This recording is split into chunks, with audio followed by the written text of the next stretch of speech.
Elevate. We're going into our Thanks, intro Toby. video. All right. We're live in some seconds from now. What's up, everybody? Welcome to Respawn Aim Fire, episode 203. We are the kick-ass irreverent gaming podcast brought to you by Affable Idiots. We're so zany!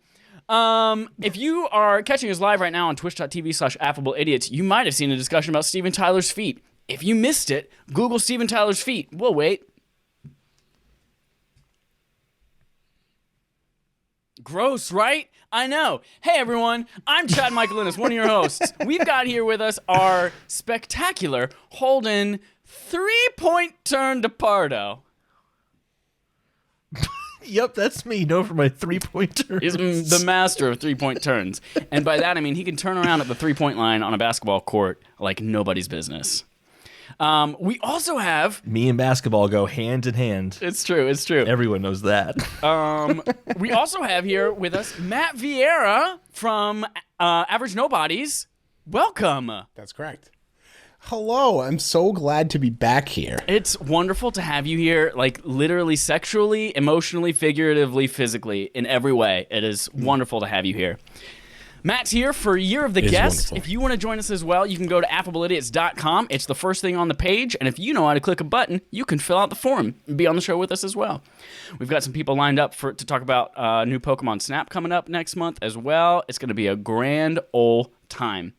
But we don't just have us. We also have the dreamiest fan base of all time joining us from all over the world right now, just like Porkchop 118 YT and D effin' Smitty. Ooh, we gotta censor that. D Smitty. He says, "Holden, your hair looks great," and he loves the hat, Matt. Thank you. Energy is on point as always, Yeah. Chad. Yeah, thank you. Bucks.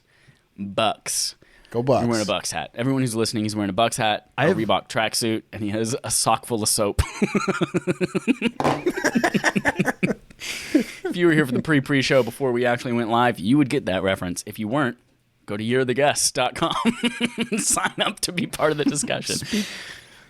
Speaking of pre-show, did you start to write Steven Tyler's feet in the show notes? Somebody did. Steven Ty? I did not, but it says Steven Ty. Oh, you know what? I think that might have been me when I was searching. I was like, why isn't Safari like recognizing me type Steven Tyler? I'm going to go search for Steven Tyler's feet in the Notes app. You can watch us on twitch.tv/affableidiots most Sunday nights at around 8:30 p.m. Eastern. We are a little early today, but we just had so much energy we had to get to you right now. If you're catching us on demand, you can do that on YouTube and podcast services at 9 a.m. on Tuesdays.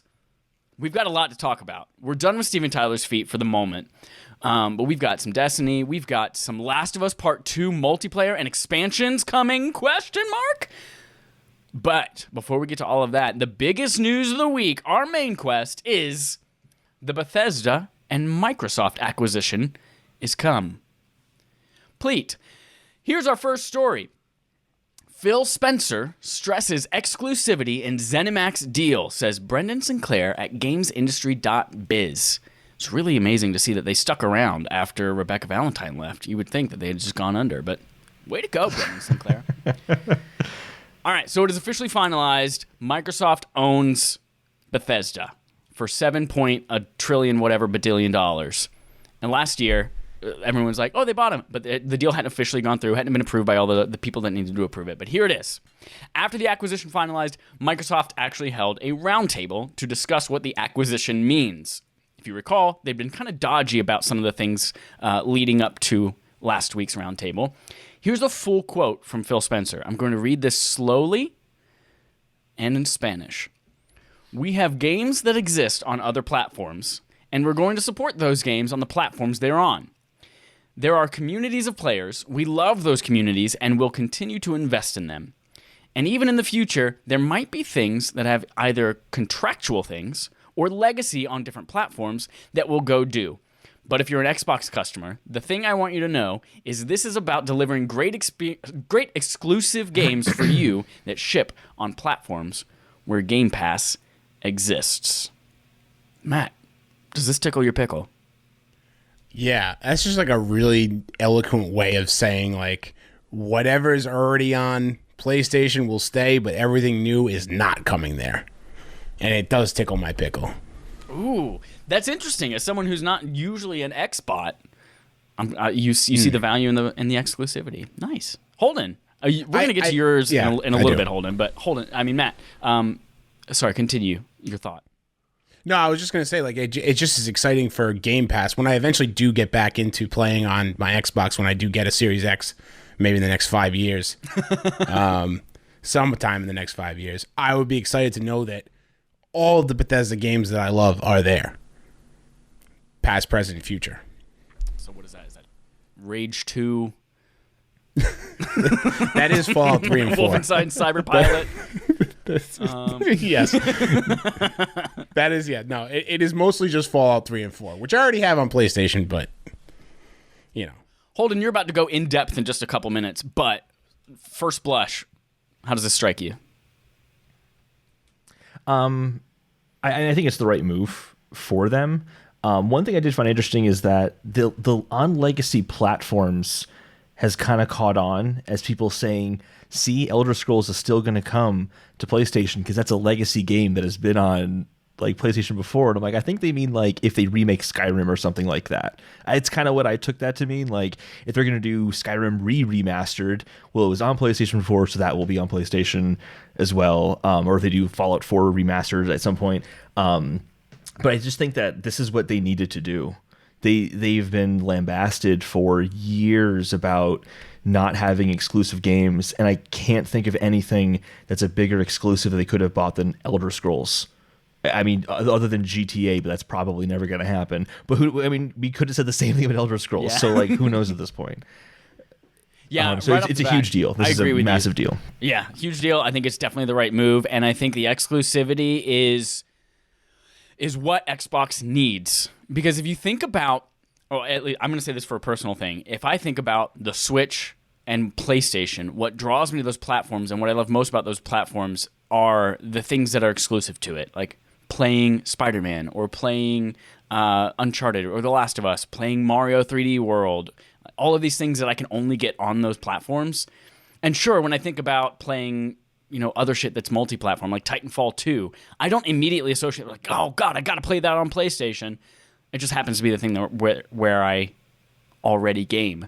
So to give people a reason to have that same thought about Xbox, I think is going to be a really good thing for them. And I know they've acquired 1 trillion studios, and they've started building up a couple as well over the last few years.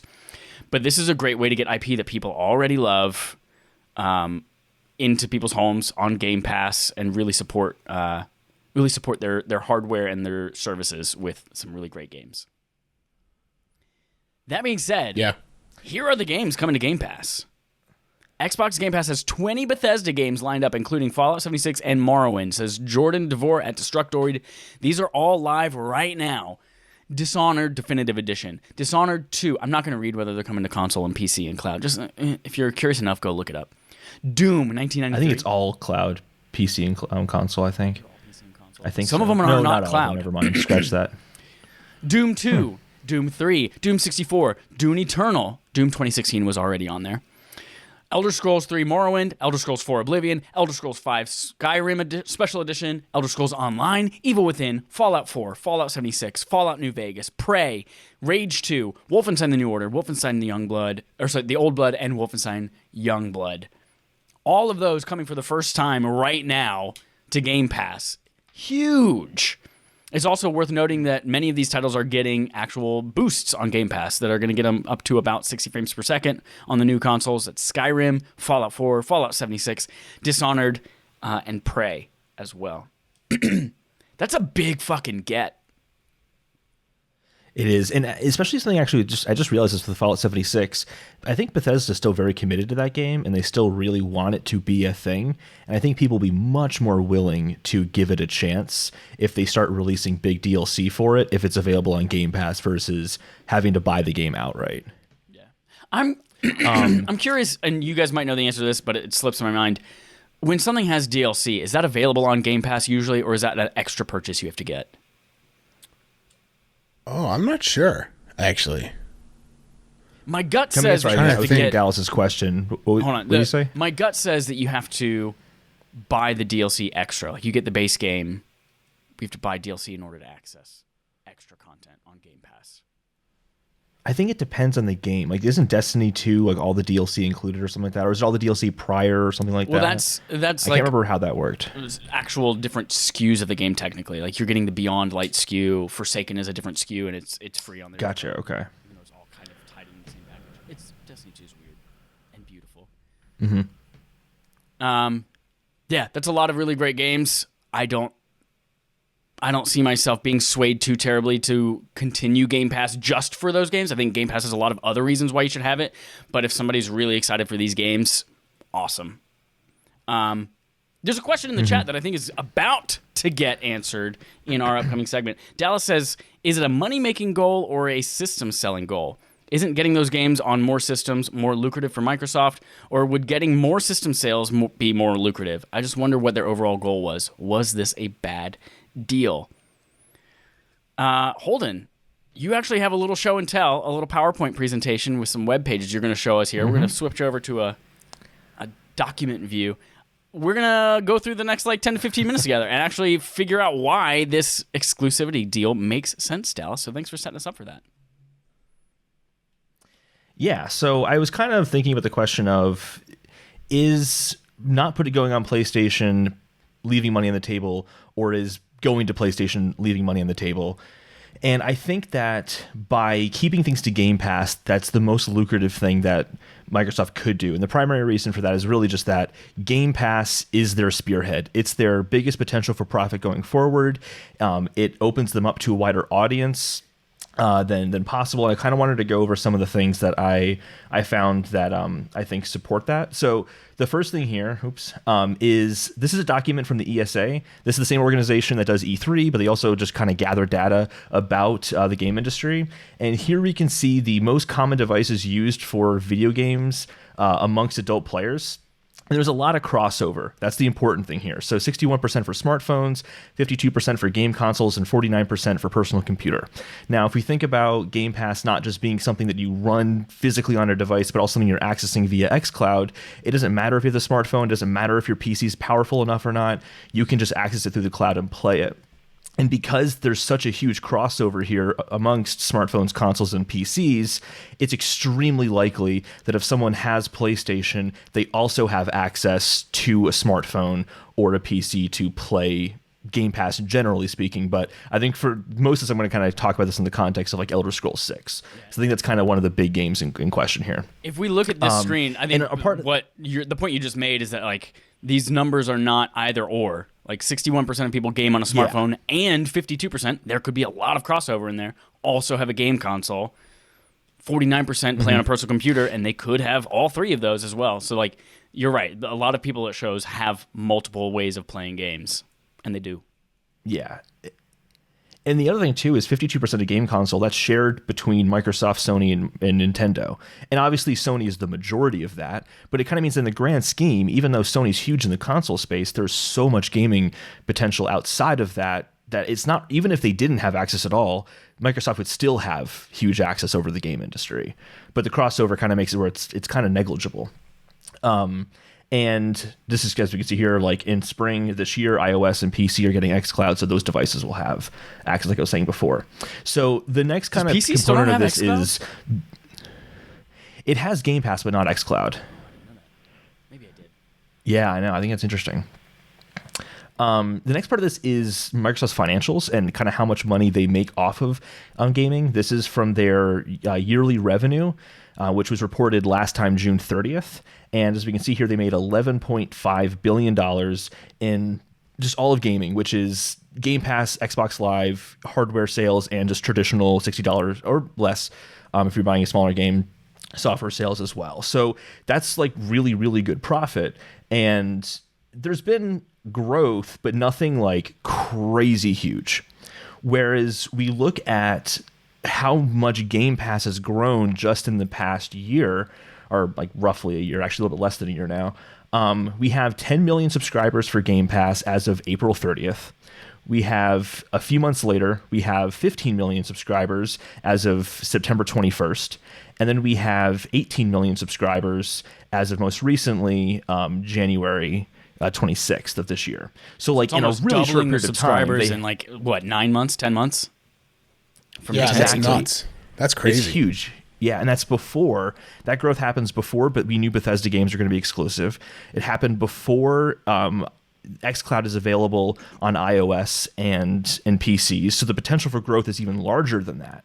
But what that means for the profitability, going back to these numbers here on their yearly revenue, well, like assuming that everyone buys into the lowest tier Game Pass, which is $10 a month, and we're going to factor out like the $1 for the first month, that kind of stuff. But like the $10 a month for regular Game Pass, at 18 million subscribers, that's $2.1 billion per year. That is not represented in this 11 billion here. So we're going to see a huge growth the next time you see yearly reporting because of the number of subscribers they've gained in the past year. And then if you go to including Game Pass Ultimate, which is $15 per month, that would be $3.2 billion per year. And the real number is going to fall somewhere between the two, but that's still like many billions of dollars in revenue just from Game Pass specifically. And because they don't have to sell the game on PlayStation, and they can kind of more or less force PlayStation users to buy into Game Pass, they are going to bolster those numbers through huge games like Elder Scrolls 6. So it just makes sense for them to say, hey, you want Elder Scrolls 6, can't buy it on your console, you got to come to our service. That's just a lot of money they can make in potential revenue. And that kind of brings me to the final point here, which is, what does that mean for, like, in terms of money for someone to get Game Pass for Elder Scrolls? The first thing to look at is how much time people spend on average playing games per week. Now, this data is from 2019. It's from Forbes, and it's from 2019. I wanted to use 2019 numbers because COVID obviously is a different scenario that's probably not going to be representative of gaming going forward. But the average is 7 hours per week for a gamer, which is 28 hours a month playing games. Well, people will spend crazy amounts of time in a game like Skyrim or the potential, future Elder Scrolls 6. So here's the how long to beat for Elder Scrolls 6 or Elder Scrolls 5 Skyrim. And if we look at the numbers here, someone could be spending 36 hours playing the next Elder Scrolls game potentially. That's technically 2 months of Game Pass. Now that would be a loss compared to what they would get selling the game a la carte for $70. But you look at people who spend the main story and extras and play a lot of it, well, that's 112 hours, 116 hours. That's more money than they would have made had someone just bought the game a la carte. And you bring it up to almost 400 hours here. I mean, that's more than a year of paying for Game Pass. So they're going to make crazy amounts of money off of people playing these really long form RPGs. And that doesn't account for other games that Bethesda would release that people would want to play. That's just like the one game, Elder Scrolls 6. I think what's important, other games that Bethesda would release, and also other games that they're gonna get people with on that are already on Game Pass. Yeah, you know what exactly. I mean? Like you come for Skyrim, or you come for Elder Scrolls, and oh look, Little Nightmares is on there, or whatever. You know what I mean? Mm-hmm. I think what's important to note about this chart here too, I mean, this is obviously, take this with a grain of salt, it's howlongtobeat.com, but looking at the number of people polled for each of these areas, like the person who spends 36 hours, double that. Double the number of people spend 116 hours. Almost 4 times the number of people spend 124 hours. So that's a significant chunk of people who are going to play this game for a long time compared to the 942 people polled that are going to spend a relatively short time that they'll necessarily lose money on. Yeah. So I think that's kind of why I think that kind of explains why I think that they're leaving money on the table by putting it on PlayStation. They make more money keeping it to Game Pass. But also you kind of look at the games that Microsoft is kind of buying up. There's a lot of huge RPGs they're buying. I mean, they're buying studios that specialize in huge RPGs, which is going to be really beneficial for Game Pass and the profitability of Game Pass. And to kind of Matt's point of like, you get in with Elder Scrolls, but then you're like, yeah, you want to know what? Avowed came out and that's kind of similar to Elder Scrolls. Maybe I should try that out too. And now you're spending 400 more hours on Game Pass. So I think it makes complete sense that they would take this approach. You don't. Sorry, this is 100% putting you on the spot. You don't have like attach rate numbers for games to consoles, do you? Like, how does this compare to like what's the average gamer buy?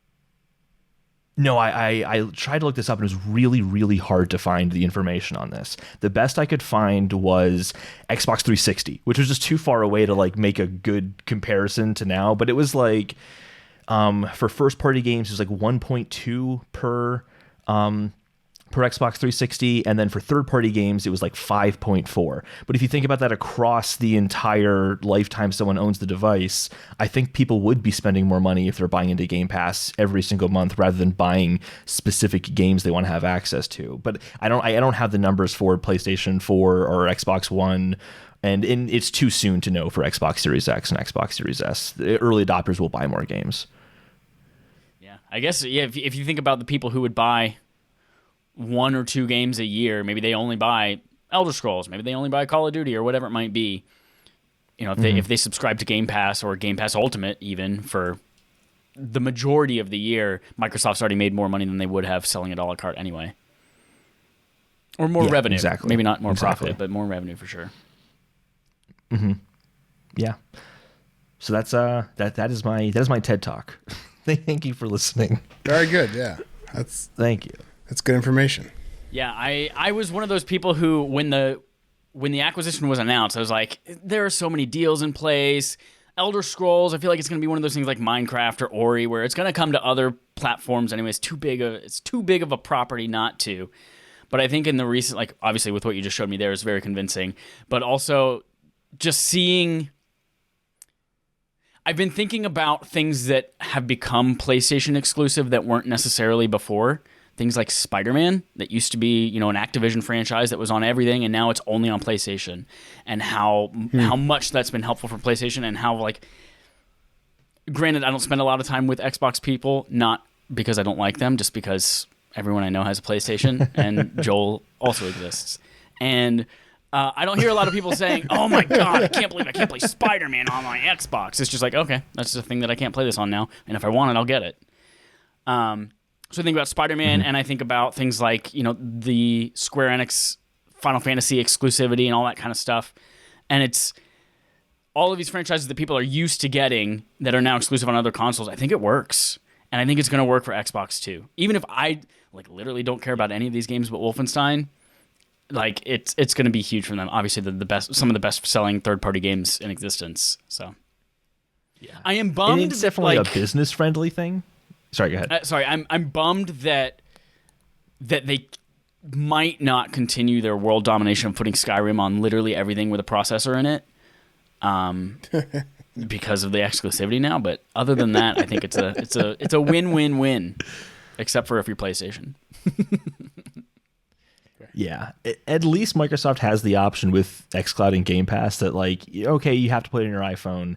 That is obviously not the most ideal way of playing it, but at least you have that option. Whereas, like, right now, Sony's not doing anything like that. If you want to play Spider-Man, you gotta buy a console to really experience Spider-Man. So they're definitely in a better position for that. You know what I was literally just thinking in my head, and then literally just said, "You're an idiot. This exists and you hate it."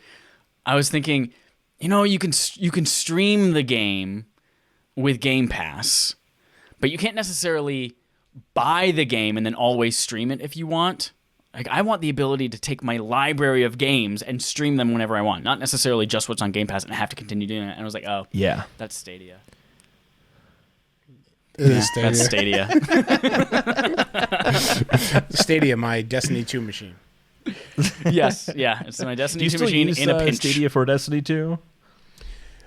Yeah, every once in a while, I'll use it. Like, I took one day I was going over to my brother's place, and I brought because I had to grind out. We were doing the Deep Stone Crypt raid for the first time, I think, or maybe the second time with our crew, and I wanted to grind out this shotgun for it, and I brought it with me, and it was awesome. It worked out pretty good. I mean, it was perfect conditions. I had Ethernet and an Xbox controller, but yeah, or I mean the Stadia controller, but yeah, still use it.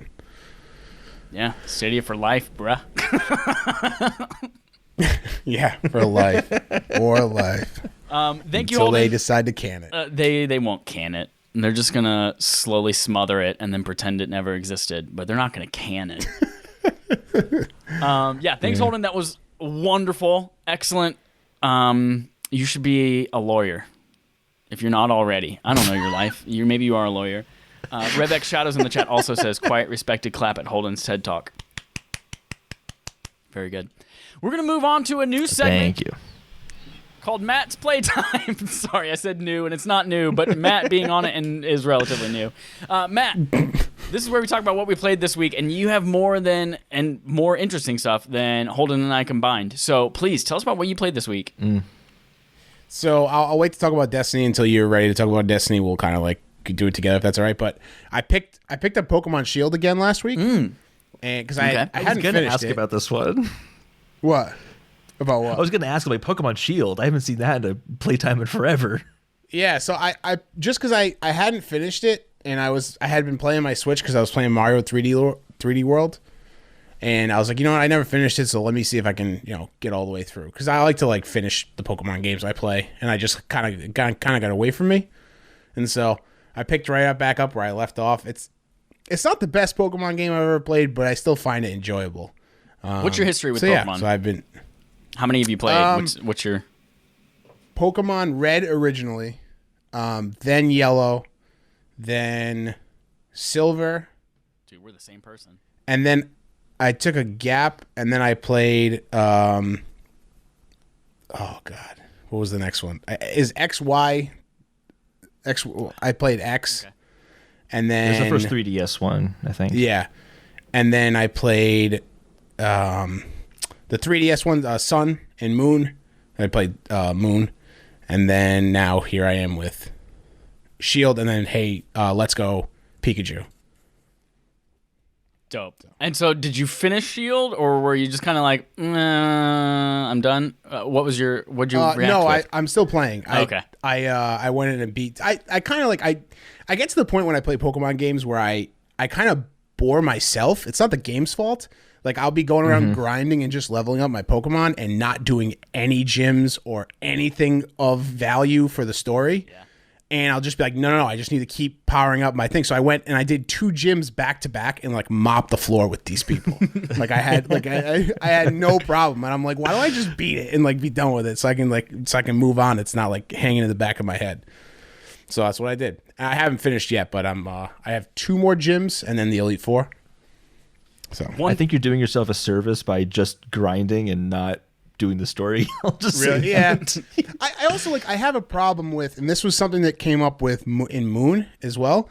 I haven't played before Moon. I hadn't played a Pokemon game in a while, and I remember back in the day when your rival was like actually your rival. Oh yeah. Like, I don't like that Hop is like friendly and helps Hate you. it. Like I want a rival. I want to drown him. Yeah.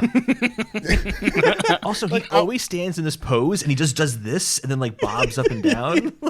Yeah. No, I hate it. I hate Hop. So he can go jump off a bridge. I don't care. I'll take his Pokemon and take them in. But he sucks. I want a rival. I want someone to like go against. You know what I mean? Yep. Like I want someone that every time I see him, like, I'm gonna beat you real bad right now. So I don't get that with Hop. I just feel bad for him. So I've also played Titanfall 2 with you guys. That was fun to go back to. I always like playing that game. I played Fortnite, but Fortnite has got its claws in me so bad where I'm not actually playing it. I'm just keep it downloaded on my console to buy skins, and I don't play it, and it's a sickness. And I don't know what to do. It's like Someone the loves Funko you. Pop. That's all that matters. Yeah, it's like the Funko Pop of video games. You're just like, oh man, they released that one. I'm Absolutely. gonna go buy it and then never open it or do anything with it. So they got me to come back to Fortnite after they released the Mandalorian skin, and then it was Master Chief, and then it was Kratos, and now they have Ellen Ripley, and you can also play as the Xenomorph from Alien, which is incredible. So I had to download that. I played a few rounds, but it's so weird seeing a Xenomorph, this like vicious, evil, like R-rated horror movie monster being in Fortnite. It doesn't doing make any an sense. emo dance. Yep. Doing like the Carlton. Yeah, it's weird. I felt the same with like Master Chief being there. and Kratos too as well. But so I played a few rounds of that, but really I just keep it on my console just so I can pay money to Epic. I also have been playing something totally new, which is Valheim. Oh, tell me It's a all about PC it. game. Tell me all about it. So it's a survive. My brother was like, you have to download this game, and I usually take. He's a pretty good judge of games. Like, he doesn't really stray from the stuff he really likes. And when he does play something new, it's something that like will take his attention away from Dota or WoW, and like this was that. So I was like, okay, I'll try it out. And it's a survival game. If you ever played something like, or have you seen like Rust or what was that? I'm out. Nope, not for me. Yeah, it's definitely not like I definitely don't like. It's not something that's going to take away time from like Destiny or anything I play on my PlayStation. But when I play with my brother, it's fun, and he has a bunch of friends that play. But it's just like, it's a bunch of it's very similar to Animal Crossing, but you fight trolls. It's like you chop down trees, you plant crops, you make things for your house, you make things for other people in your little community, and you can do whatever you want. You can, now with obviously not Animal Crossing, you can't get on a boat, but you can travel around and you explore and you make new settlements and you fight bigger trolls and other monsters, and there's really there's no direction other than you have to find these runes that give you hints about where to go fight a new boss. And other than that, it's just survival. And if you die, what is it you on? lose all your stuff. It's on. I'm playing it on Steam. I think it's on just my PC though. Yeah, Okay. It's not console or anything. Yeah. That is That sounded 100% enjoyable. not what I thought it was going to be. All I've seen is like pictures of it, and I've seen that people are playing it, but I saw PC, and I'm like, ugh, guess I'm not going to look into this anymore. But I thought it was like a Dragon's Dogma or like something like an RPG, like an action RPG. That's what I thought it was going to be, and it looks great. But Yeah, it has a very unique art style. It's like I don't know what you compare it to, but like the lighting is like super cool, and like it looks really cool. Yeah. But like the graphics aren't super polished, but it's smooth and it plays well. If you want to bring it up, but it's fun in the way that like you can. We're switching it over now so everyone can see. Don't look up porn. If you enjoy like really bringing your imagination to a type of game, that's what these games are, like these survival games. Like Valheim, like my brother made, like one night I went on and him and his friends were building an arena, like a coliseum, like from scratch of whatever, you know what I mean? And like kind of like how you could build stuff in Fallout 4, like a settlement. Yeah. And like you can turn on, like usually you can't hurt your friends that are playing with you in your server, but you can turn on PvP and you can have like a battle. Like you can go out into the woods and then like sneak up on people and play like that. Or you could just go around and hunt things down, gather supplies and things like that. So it's interesting. I'm having fun with it, playing with him. So I mean, look at and it's very popular right now on Twitch and whatnot. It is. It's V-pops, as the kids say, along with glizzies. Glizzies. If you look at the pictures that Holden had brought up just a minute ago, like the fucking Viking shields and shit like that, and the boats and the glowing bow and arrow and spears and shit, like it looks like it's gonna be a game that I want to wrap myself up in. Where was the main site? And just fall asleep. I think you would. I think if I know a little bit of your the games you like, I think you would find it kind of void of like anything. Yeah. You know what I mean? Like there's not much direction. It's all just like Stardew Valley, Animal Crossing, like that kind of stuff. Like it's. I'm gonna play one of the trailers here so I have video of it so people can see. But it play like I said, it plays really well. It's not like super advanced graphics, but the lighting is really cool. Let's check out the video. We won't have sound. For anyone listening or watching, you won't have sound, so I will say what I think they're saying in the trailer. I certainly have sound. It is like death metal music. No joke, it's death metal music. Logs fall down. Men have ponytails, and they're the ones that make the logs fall down. Mystery solved. You beat the game. That's all you have to do. Are you in the water? Look at that skull. Oh, this looks cool. Oh, you're right, though. In motion, It's early these access graphics too. The screenshots look a early lot more access. impressive than... Yes, for sure. I mean, like I said, the graphics aren't anything crazy, but it's smooth and the lighting is kind of like like pumped up. The lighting effects and things like that. But it's like, you kill a troll, you stumble upon a cave, you go in the cave, a troll kills you. You know what I mean? Like if the troll kills you, you can it's a lot of exploring and discovering things. Yeah. There's merchants and skeletons and It looks like, honestly, is it a procedurally generated world? Like a really great That's a good question. I don't know, Holden. Would you say, Chad? It looks like a really, really dope version of, like, if you liked, I don't want to say Outer Wilds, right? That's the one where it's like they don't tell you anything and you go to space. Yeah, it's not something like that, but those kind of things where it's like, we're not going to tell you anything, but also go out here and have fun and do whatever you want and fight a skeleton. Yeah. There's this annoying ass bird. It's like a crow, and it follows you around when you're playing and like gives you a hint for everything, and it just shows up and is constantly in the way. Navi. It's just absolutely constantly in the way. So listen. Yeah, no, it's worse than Navi. Yeah, no, the bird just shows up. I'm like, get out of here, bird. But we've done some cool stuff in it. My brother's gotten pretty good at building structures, so we built a few different settlements, and you can craft a bed, and then you can mark that bed as where you spawn. So every time I join his server, so that's the other thing. Like, he has a server. If he's not online, I can't play in his server and progress any of the things that I built. Like Grounded. I can start my own server, make things, and bring all that stuff over to his world. Like when you got a bunch of people sucked into the game Grounded on your server, and then you decided to sell your Xbox and no one can play it again. Yes. That's exactly it, yes. And so that's actually a good point. It's very similar to Grounded. Okay. Yep, not interesting. Very similar play style to Grounded. I liked Grounded, so that is intriguing to me. Yeah, so if you like that, I mean, this is like I said, like Chad said, it's only on PC right now, I think. So, but it's very popular, so who knows? It could come elsewhere. Yeah, I mean, being in early access, it makes sense to be PC only for right now. But hopefully, when it is fully released, it comes to console, because I'd be definitely into playing this. And I'll force it on game night just to piss off Chad. I feel like that would be a good game for Xbox to snap up as a, like when they had the exclusivity of PUBG. Yeah. Because it was like in the zeitgeist and like, we're going to have it on Xbox.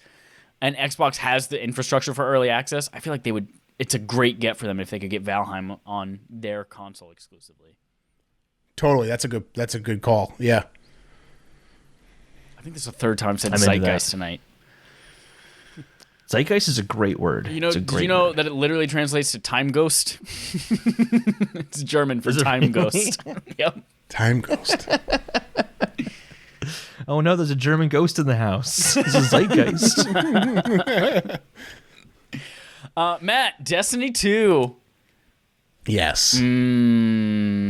It's like your vitamins that you got to take every single day, and you're so glad because they're gummy vitamins, and you're an adult, and you're just like, this is an excuse to eat candy. I can take as many as I want, even though the bottle only says 2. Yep. But the I'm an adult. Yeah, man, I say this all the time to you, but I can't believe that we go on weekly and beat raids. It's astounding. Like, it's like compared to where we started, a year and a half ago. It's absolutely astounding of where we are now. And how we played the game so differently than when we first started getting back into it. Especially with like we can bring new people. Like last night or 2 nights ago, last night, we went into Deep Zone Crypt with 2 people who had never done it before. We're like, don't really worry about it. You just fucking kill whatever you want. We'll do all the work, and it'll be done. Yeah. It's been awesome. And Deep Zone Crypt is a super fun raid, and we've gotten that down to a science. What was our fastest time? It was like hour 40. It was like an hour 40. An hour 40, yeah. Yeah. That's though. Was that Kyle the 10-person raid, or is? No, hour 40 was just 6 of us. But Kyle St. James is the key. He is what holds us all together. So last night I likened him to the Triforce. In the final boss, Kyle St. James not only has divinity to weaken the boss, but he has the well and lunafaction boots to make us all have better range with our shotguns. And then he's also the operator and shooting all the bubbles. So he's like all 3 pieces of the Triforce. And when he's not there, we have to split up that responsibility among 2 other people this time. Trevor told us not to say these things. Apparently it'll go to his head, but he deserves it. But he is. and he has to know. Yeah. And when he's not there, like he was not there last night, and we did have 8 people in a 6-person raid, it took us a lot longer. But what, like 4 hours maybe last night? Yeah, just about that. Up late as fuck. Oh my god, that fun anecdote. Last night was daylight savings time, and none of us really understood or knew that. And we got off, and immediately I looked at my phone and texted Matt and Dallas, how the fuck is it 3:17?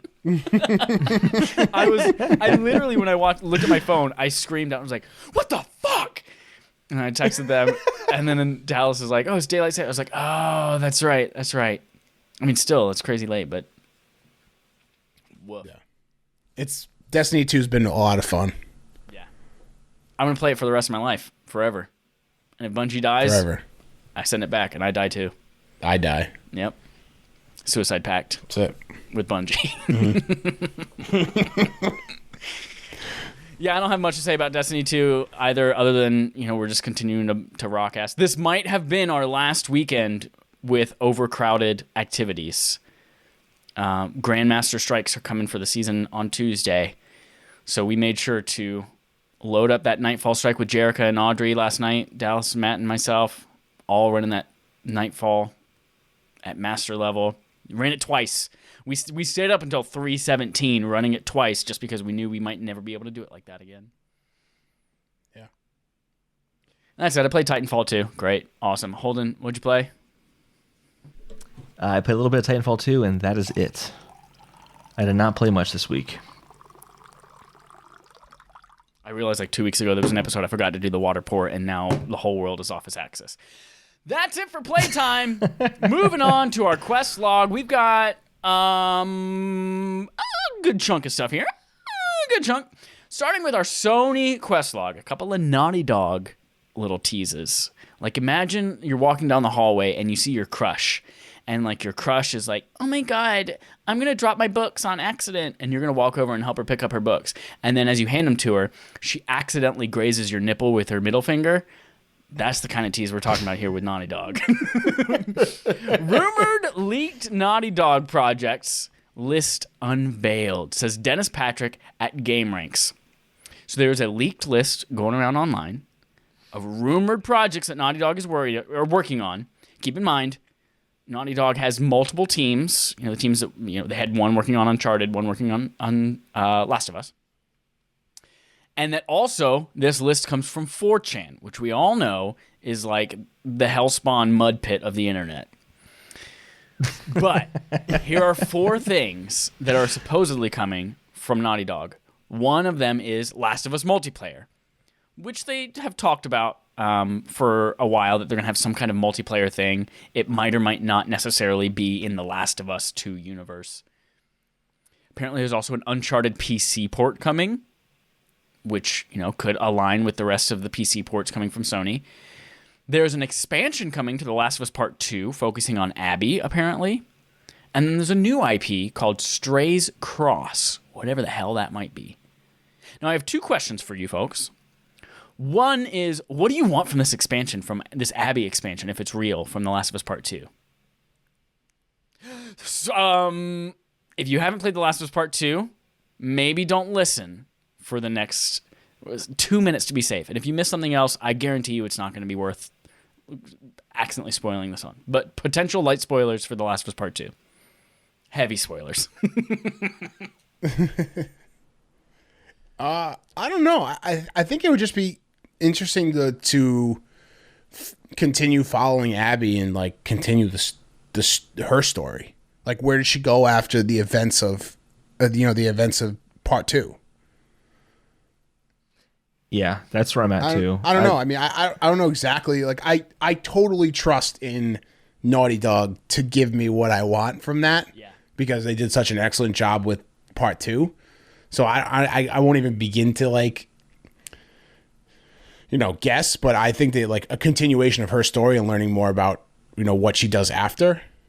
I think that would be interesting. That's the thing I'm most excited for on this list, for sure. Yeah, I know that her goal was to get to Santa Clara or something like that? Santa Barbara. There's like a Firefly. Yeah, Santa something. Santa Claus is coming to town, and Abby wanted to be there for it.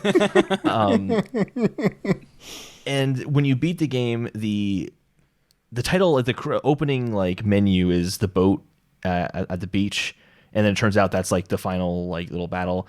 And I would like to see, when you beat the game, then it is the boat, but at Santa, North Pole Claus place that we don't, Santa Barbara. Santa Maria. And I would like to see what that journey looked like. I guess if they're going to tell a story, I think that could be an interesting kind of journey for her, especially after all the crap that she went through at the end of that game. But I will say it's ballsy of them to make this story, considering that's the exact character like everyone like that had the most controversy around them. And I respect him for that. That's awesome. It's really ballsy. I'm excited for it. I hope this is true. I'm kind of on the Revek Shadows here in the past says even though I'm not an Abby fan, if there is an Abby DLC, it's got to be prequel stuff like Ellie's in the first game. I'm kind of on that boat where like we saw Abby, like we wrapped up both of their stories pretty well. That I don't think I need content after that. But like Matt, I trust Naughty Dog. Whatever the fuck they give me, I'm gonna fucking lap it up. But I want a little bit of a prequel of Abby. We get hints of her, with her dad and all that kind of stuff that happened, and then we see her in the compound, jacked like crazy. But maybe something in between there. Maybe her falling in love with somebody. Who knows? A weightlifting simulator? Yes. I want just the pull-ups and the squats from Final Fantasy VII Remake, but you just swap out the character model for Abby. It's Ring Fit too. Stray's Cross. We know nothing about whatever it could be, if it's even real, but just based on the name, spitball ideas, what do you think it is? It immediately made me think of those not at all, Naughty Dog's next game concept art that was like leaked but isn't actually their next thing. Yeah. That kind of looked like it could be called Stray's Cross. This sounds fantasy to me, and that those artwork are the artwork's all fantasy based. I would not be surprised if that's what it turns out to be. Who knows? I mean, it's clearly about two stray dogs. Ooh. See, I thought it was going to be a crossover, hence the word cross, with the game coming out called Stray about the cat. And maybe it's Spider-Man the cat from Spider-Man the game, and Stray the cat from Stray the game, and they cross paths and they fuck in a dumpster somewhere. That's it. Yep. That's it. That's the one. That's Naughty Dog's next game. Speaking of Naughty Dog's next game, Naughty Dog needs economy designer for live service multiplayer game, says Rebecca Smith at PlayStation Lifestyle. So there's currently a job listing out there.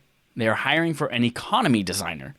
So game economies, if you're not familiar, are like making sure that things are balanced and that rewards feel great and that the grind in order to buy things in a store feels like the right amount of grinding, that kind of stuff. So the game details are not explained in the listing, but they're looking for, quote, avenues for self-expression for our players, ensure robust longevity to our games, and give our players great rewards to strive for. And there are also hints at player progression systems in it as well. So it sounds like cosmetics, rewards that people really want to grind for, which is something that I would not have expected to come from Naughty Dog. There's also nothing in the job listing that specifically mentions The Last of Us Part 2, but we just mentioned that the multiplayer mode is officially being worked on for that too. And then the question comes like, I think we've all played the multiplayer in Last of Us Part 1. I know I've played the multiplayer in most of the Uncharted's. Like, do you want it? Do you want a multiplayer Naughty Dog game?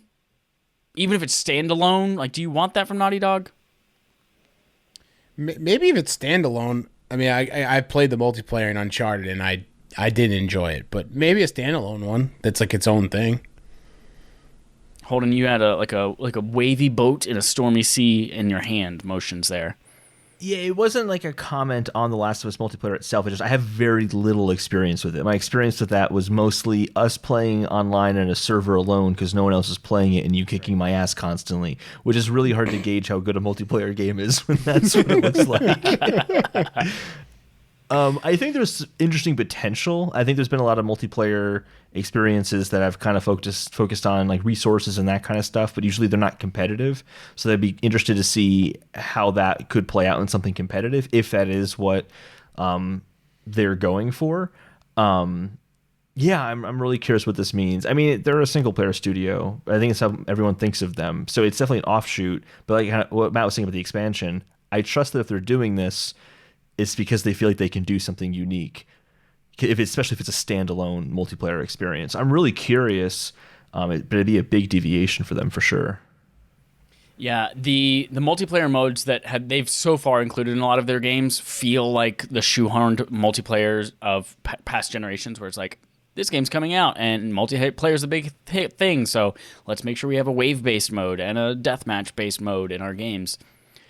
But with what this sounds like, grinding for rewards and, emotes and self-expression and all that kind of stuff, and the longevity to their games, it sounds like it might be more of a not an MMO, but like something along those lines. Like a Destiny? I think even Destiny... Like a Destiny kind of thing? Maybe. But it feels like it's going to be something a little bit more narrative-focused than just, PvP, team deathmatch kind of shit with characters you're already familiar with. It seems like it's going to have some kind of story world that's shared with people. Yeah. Things like the Fireflies and different factions within, and actually they specifically said in their comment, we're working on multiplayer, we want to expand the faction system. The factions within the world of The Last of Us, I think, lend themselves to that, where you kind of pick a faction you want to align with, and there's this maybe like large map territory that you can partake in, and that's the server. And you just kind of are fighting against different factions that way. Like, that could be interesting. But I think you're right. There would have to be something narrative. I feel like in order to have that Naughty Dog like charm to it, because Last of Us is such a charming game, it would need to have some narrative in it. What are your thoughts on this from RevX Shadows in the chat? What about a free to play multiplayer game, standalone from Naughty Dog, and like they make money from progression, currency, emotes, that kind of shit? I feel like to start a multiplayer experience, it's just a good idea to have it be free to begin with. I feel like if this was a $60 or $70 on PS5 game, that would hurt its access to many people. So I think free would at least just give it the opportunity to,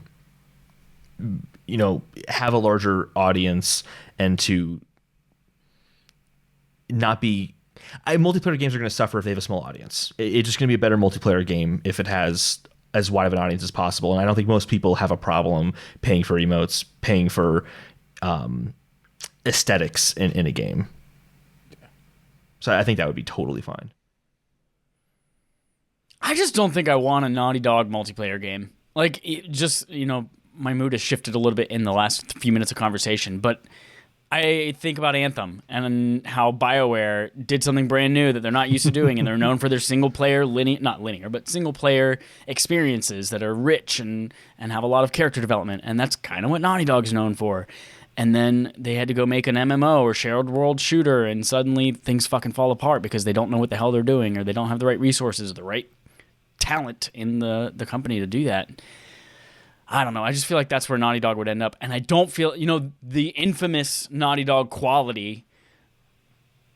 I don't know. It's hard to make a multiplayer game, I think, that would have. We have not seen so far a multiplayer game that has a Naughty Dog level of polish or quality to its systems, its balance, its ability to just fucking work. Yeah, I agree with that. To be fair with the BioWare comparison, although I do think it's a good comparison, but just to play like devil's advocate, they fucked up Andromeda, which is a single-player game, before they fucked up a multiplayer game. So there might be other issues at hand there. But I do think it's a good comparison where the bread and butter of BioWare is stories, narratives, characters, rich worlds, and that's very similar to Naughty Dog. Yeah. Speaking of rich characters, turtles who live in the sewer. Teenage Mutant Ninja Turtles Shredder's Revenge announces Jenny Leda at Siliconera. We have a brand new 4-player multiplayer beat 'em up, like old school arcade style beat 'em up, coming from the same people who made Scott Pilgrim game, the beat 'em up that everyone was so excited to come back this year. No release date announced, but it is coming to consoles and PC. Matt, I have an assumption that this also tickles your pickle. It absolutely tickles my pickle. And it's consoles and PC. I assume that includes Switch. I don't see why they even not. said specifically. I mean, but yeah, I don't see why not. not. This is the ideal Switch game. this is like for me. This is I Oh, would yeah. absolutely get this on Switch over anything else, and play it on that. Get those Joy-Cons together. Yeah, I just really like I like the idea of being able to play like a Turtles in Time type game, like in my hand on the couch like that. I just love that because I don't need to read menus. You know what I mean? Like I don't need to. It's just a beat 'em up, and like that's what it's for. I think like that type of experience, like the small screen of the Switch, that's awesome, and I love those games, and so another one is welcomed. I've never been a beat 'em up person. I've played a lot of beat 'em ups, but I've never been good at them or really understood the different planes going backwards into the world. Always threw me off, and I could never be a good judge of like, am I on the right plane as that character, as that enemy to kill him? But Yeah. I enjoyed playing them a lot in the arcades. I still bought the Turtles in Time remake on PlayStation a while ago. I bought the Scott Pilgrim game when it first came out, and it's like, so I'll probably buy this one too and play it and be terrible at it as well and not pick it up again. But I'm excited. It looks dope. I also really enjoy from the trailer. I really enjoy the amount of detail that they're putting into it. Like all four of the turtles have a completely different way of running on the screen as well. Yeah. Like Michelangelo's like flailing backwards, and which like to have that, it's not just a palette swap or give them a different weapon. Like it looks like they put some care into it. Yeah. Holding you like turtles? Yeah, I don't really have anything against them. I just never like watched it, never really got into it. So just like, So you watched Liar Liar as a kid and not Turtles. I forgot about that. Yeah, Liar Liar and Jurassic Park were my two childhood movies that I adore and cherish. And Matilda, that was again a really good one. You know, in Portuguese, you spell Matilde as if you would spell Matilda, like it's Mathilda, but it's pronounced Matilde. Learned that from Sarah Rules, The Clean House. You're welcome. Wrapping up today's quest log with Fetch Quest. We've got 3 quests here that are not a whole lot of discussion around them, but we felt they were worth mentioning. Starting with Report. No Elden Ring news this month due to recent leaks, says Liana Rupert at Game Informer. Y'all fucked up. You leaked it, and here's what you get. You get the official thing getting pulled. That's what you get. Yeah, this is a weird thing. I'm sure there's no Elden Ring news coming, as this article says. I'm sure that very well could be true. I'm like, what does the meeting look like? With like, guys, we had this announcement to do a huge gameplay reveal of Elden Ring, but this trailer leaked, and I just don't feel comfortable talking about it anymore. Like, I guess I don't understand how the two relate. I could see that, you know, if what we reveal is not going to be a surprise to anyone, and they'll be like, oh, but I already saw that, and I wasn't impressed the first time. Like, that surprise and delight has been ruined by the leak. And it's like, oh, if all we had to show was this trailer and this reveal, and it's already been seen in a shitty way, like, let's make something different and something that will surprise people and make them really excited for the game again and show it off a little bit later. But maybe it was like a situation... Oh, sorry, go ahead, Olden. I was if it's the same trailer, yeah, but I think that they were saying the trailer was like some promotional thing they used to like talk to investors and stuff like that privately, but not really to show to the public ever. And it's like too old and outdated or something like that. So I think whatever they would have hypothetically shown could have been very different. Yeah, I kind of like I feel like maybe they weren't showing this and they didn't have anything to show, and this is like the trick of like you did something bad when you were a kid and your parents are like, now you're not going to get ice cream when you weren't fucking getting ice cream in the first place. Yep. Like, don't fucking lie to me, Stephanie. Like, we weren't going in the first place. So that's kind of what this feels like. That's great. I like that. Absolutely.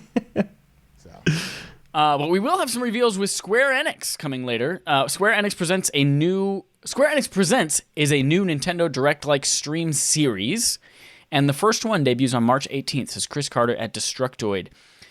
So they are doing a direct that will be about 40 minutes long, and they have said that they're going to discuss a new Life is Strange game, Outriders, which I still have not played that demo yet, but I have to get around to it.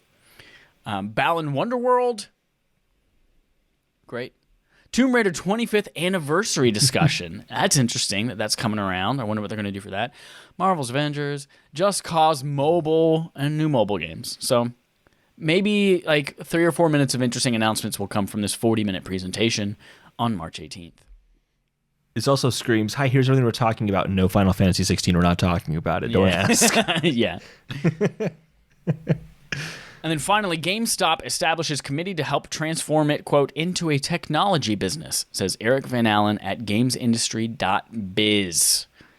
So the CFO has left GameStop, and they are now hiring a person to kind of replace it, and now they're forming this committee to turn it into whatever a technology business might mean, instead of probably a Funko Pop business.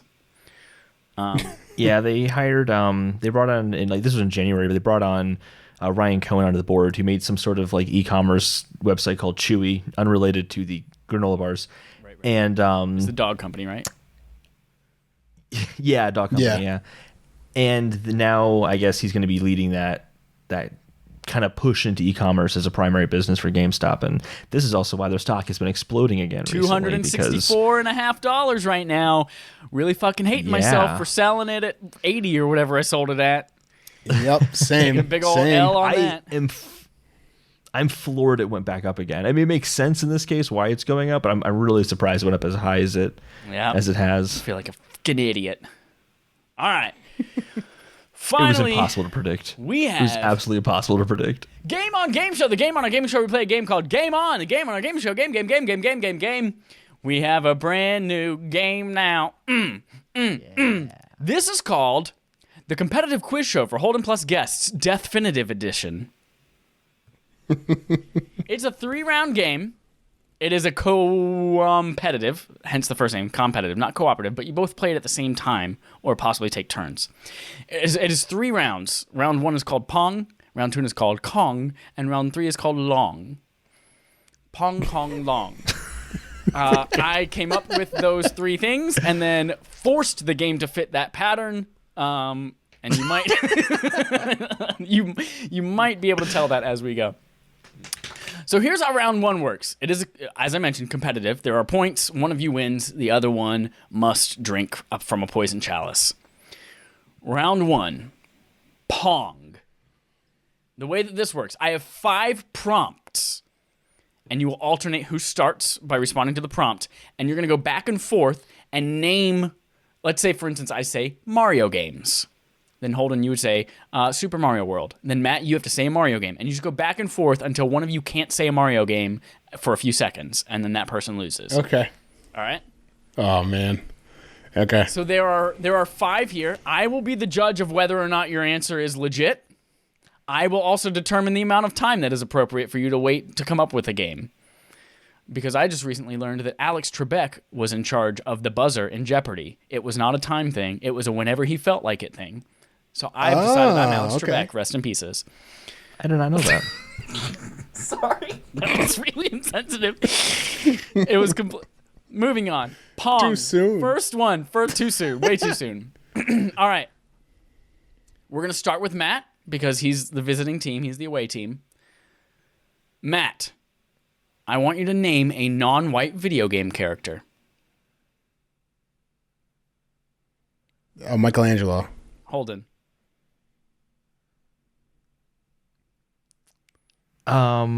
Crap. Miles Morales.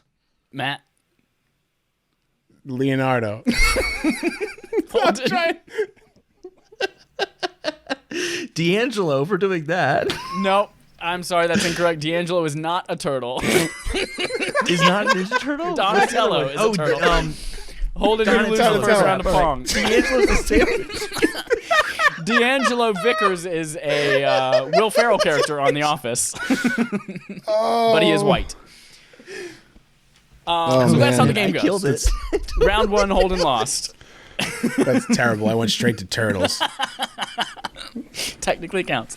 All right, Holden, you're going to start this one. The category for Pong is Mario enemies. Bowser. Awesome. Matt. Koopa. Yep. Bowser Jr. Yep. Ludwig. Yep. Shadow Mario. Oh, yep. Hammer Bro. Yep. Koopaling. Can you expand on Koopaling? Oh. What do you mean by Koopaling? The Koopaling, the Koopa guys, the shells, the Koopalings. The regular turtles with the shells? The regular enemies? Sorry, those are called Koopas. And Matt already said a Koopa, which means you lose. The Koopalings are the minions, of which Ludwig is one. Oh, that's right. So Holden, you lost that one. Gotcha. Okay. That's okay. That's okay. You have 3 more to win round 1. Next one. It's not as shameful as D'Angelo. So. That was the best because you're like, fine, D'Angelo. I'll play this turtle game. D'Angelo. Boom, mic drop. All right, Matt, you're up. 4-player co-op games. Left 4 Dead. Great. Wait, I missed the question. What was the question? 4-player co-op games. Overcooked. Yep. Hunter: The Reckoning. Okay. Back for Blood. Okay. Turtles in Time. Okay. Teenage Mutant Ninja Turtles Shredder's Revenge. Okay. Mario Kart. No, fuck, that's not one. It's not co-op, right? No, it's not. It's not. No, it's Okay. not. Matt, you lose one. All right. Okay. Holden, you're starting out with video game movies. All right. Lara Croft Tomb Raider Cradle of Life. Great. Super Mario Brothers. Great. Warcraft. Great. Doom. Wonderful. Detective Pikachu. Yep. Assassin's Creed. Yep. Alone in the Dark. Ooh. Alone in the Dark. Deep cut James there. Bond.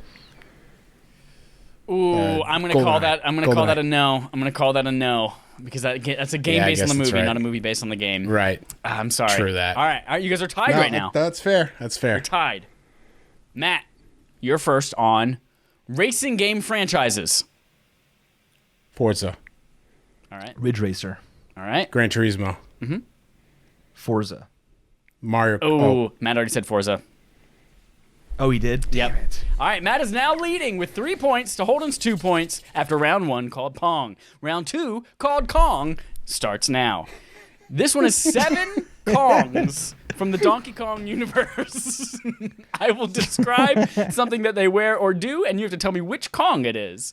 This is a first come first serve kind of thing. So you are both competing time wise. So whoever answers it first, doesn't matter, shout it from the rooftops. Okay. This Kong wears a tie. Diddy. Incorrect. Holden. Donkey Kong. Donkey I have Kong no is correct. idea. Yes, you have a point. Damn. Oh, okay. I'm like, I only know that one, so it better be Donkey So Kong. we are tied 3-3 right now. All right, this Kong has a cane. Cranky Kong. That is correct. Absolutely. So 4-3. This Kong has a pink hat. Daisy Kong. No, that is not a Kong. That's not. Holden. I'll give you a hint. It's not D'Angelo Kong. I know it. I can picture her, and I can't do it. Can you name a game that she's See, from? This is fair. Rev Shadows just said it, so now I've seen it, but it's not fair because I didn't come up Donkey with Kong it. It's 64. Dixie. It's Dixie. Is Dixie Kong. Dixie but I Kong, shouldn't yes. point for that. No one gets the point on that I'm going one. to cover up the chat. All right. This Kong rides a surfboard. Funky Kong. Yes, that is correct. This Kong shoots peanuts. Oh. Diddy Kong. Yes, it is Diddy Kong. This Kong plays the no idea trombone. these. Oh. Funky Kong. Nope. No idea. No, it's You it's guys the already other- even said I know. I have no idea It's who from it is. DK64. It is from DK64. Jazzy Kong. Jazzy Kong. I don't know. This is I know what he looks like. Lanky I don't know. Kong. Lanky Kong. Yeah, he's an yes. orangutan with some overalls. This is the final Kong. This Kong has a pacifier. D'Angelo Kong. Incorrect. I'm gonna Matt. go with Baby. I'm gonna go with Baby Kong. Oh no, it is Kitty Kong. I'm so sorry. From Donkey Kong Country 3, Dixie's little brother. That was round 2. I've lost track of points, but I'm gonna say Matt's probably in the lead. Round 3. Yes, 100%. We've done Pong, we've done Kong. Now let's do Long. I am going to give you 2 games, and we're going to bounce back and forth, see who can... someone will start with a guess. No, that doesn't make sense. But that's how we're going to play it. Someone will start with a guess at which one of these 2 games takes longer to beat, according to howlongtobeat.com. Just the main story, not main and extras or completionist. And if they get it wrong, then the other person gets to guess. If you don't get it right after that, you're an idiot. What if we do Price is Right? I mean, I don't want to make the rules. Price is Right, like guessing how long it takes to beat these games. See, yeah, right. Isn't that Ooh, what I we're like doing? that. So I've set them up in pairs, like which game takes longer, this one or this one. Oh, never mind. Yeah, Gotcha. Okay. There are 9 here. It will just be a point if someone gets it wrong. So let's start with Holden on this round. Which one takes longer to beat, Nier Automata or God of War 2018? That's tough because what do you mean by beating Nier Automata? Main story, not main plus extras, not completionist. What does that mean? People will tell me the main story is 5 kajillion endings. It means and that's whatever the main people story. felt that they self-reported on howlongtobeat.com. Great. In this very scientific study, I'm going to say God of War 2018. I'm going to say God of War as well. Here's what we're going to do. Holden, that is incorrect. God of War did not take longer to beat. Nier Automata did. But, Matt, here's how you can steal the point. If you can guess how long it takes to beat within 2 hours, you get the point. Okay. 22 hours. You got the point. It is 21 hours for Nier Automata. God of War takes very good. 20.5 hours. All right. Number 2 of 9, BioShock and Doom 2016. Matt, you're up. BioShock and Doom 2016. I'm going to say BioShock. BioShock is correct. Holden, you can gain an additional point if you can tell me within 2 hours how long it takes to beat BioShock.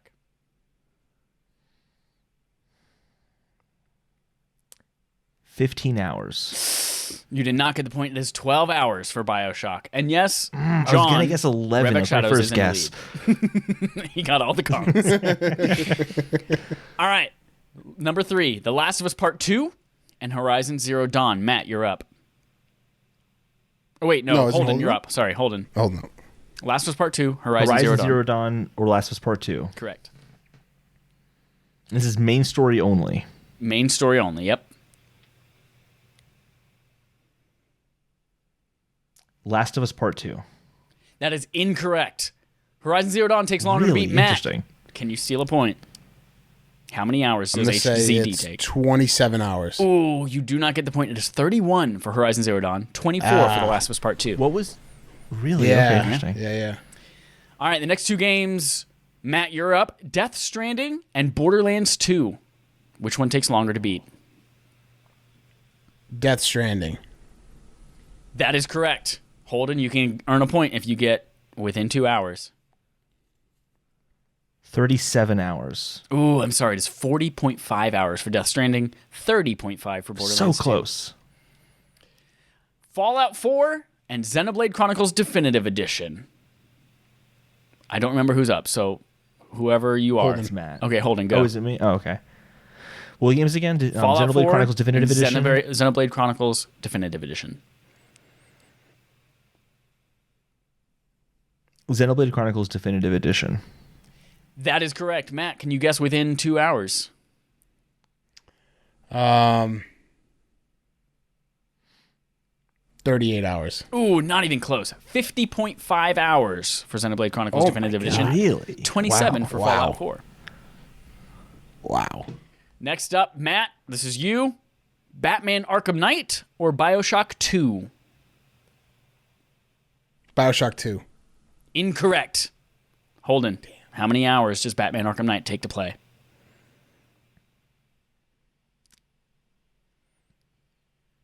$17 hours. Ooh, almost right on the dot. 16.5. Congratulations, you get a point. This auto-corrected, but I'm going to leave it. Holden, how long? Which one takes longer to beat? Senor, Shadows Die Twice, or Uncharted 4?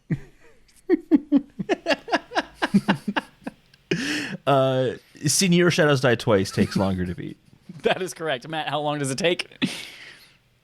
It takes 25 hours. Ooh, you do not get a point. It's 28.5 hours, and Uncharted 4 is 15. Final 2. Sorry, last 2 rounds of this. Cuphead and Zelda Link's Awakening 2019. Zelda Link's Awakening. That is correct. Holden, how long does it take to beat? I'm going to say 15 hours. Ooh, almost right on the money. It's 14. 14 hours for Zelda Link's Awakening, 10 hours for Cuphead. That's bullshit. That is cussed at total the screen bullshit. for a lot longer. Difficulty Yeah. makes it really hard to predict Sekiro and Cuphead because it took me 60 Senor? hours to beat Sekiro, which is way... Sorry, Senor. Senor Shadows Die Twice. Twice. All right, final pair. Detroit Become Human and Luigi's Mansion 3. Is this me? Yeah, Sure. I think so. Luigi's Mansion 3. Luigi's Mansion 3 is correct. Matt, how many hours does it take to beat? 13. Exactly right. You're going to get an extra bonus point for that one because you nailed it. Luigi's Mansion 3 is 13 hours. Detroit Become Human is 12 hours. I don't remember who has how many points, but I'm going to say Matt won because he has a dope hat and a fun disposition. If you were playing along in Because the he chat, didn't say D'Angelo. I should get so many negative Holden really points wins. for D'Angelo. Holden really wins for D'Angelo. Yeah. Ninja Turtle, that is D'Angelo. incredible. You were just so confident in it too. You're like, yeah, fine, D'Angelo, if we're doing that. Now I will it. never forget that Donatello is his name. Yes. That is it for Game on Game Show, and that is it for episode 203 of Respawn Aim Fire. Matt, thank you so much for being here. Thank you, guys. It's amazing. It's always a different energy when we have guests on the show. That's why we love having people. You got here because of affabilities.com. You're the guest. Go sign up if you want to be on the show with us. I would love to give people an opportunity to know what you do outside of this room and the fact that you do exist as a person outside of this YouTube video. I do exist as a person. I do the Average Nobodies podcast. You can find it on Twitter at Average Nobodies and on Apple Podcasts and Spotify at Average Nobodies. And also the YouTube account, youtube.com/The Average Nobodies. That's exactly right. If you go to our description right now of whatever you're watching, it's there. If you go to affabilities.com, you can find all the links to Average Nobodies and all the other guests we've had on the show as well. You have homework if you're listening right now. John, your homework is to go play Final Fantasy IX because that is our BARF game, or Backlog Accomplishments with Respawn and Friends for the months of March and April. So we're playing that on whatever system you like. We're going to talk about it at the end of April. We already have a guest or two lined up for that, which will be fun. Maybe 3. Maybe 3? Oh my jolly gumballs. That's going to be so fun. You can go to patreon.com/respawnaimfire if you want to vote on what we're playing as a community next. If you would like to play along with us on Thursday nights, on game nights, or if you just want some dope wallpaper to make your shit look cool and then never listen to us again, you can do that too by just paying us $1 on patreon.com/respawnaimfire. That's it, everybody. Thank you so much for joining us. Until next time, here's our usual sign-off. D'Angelo.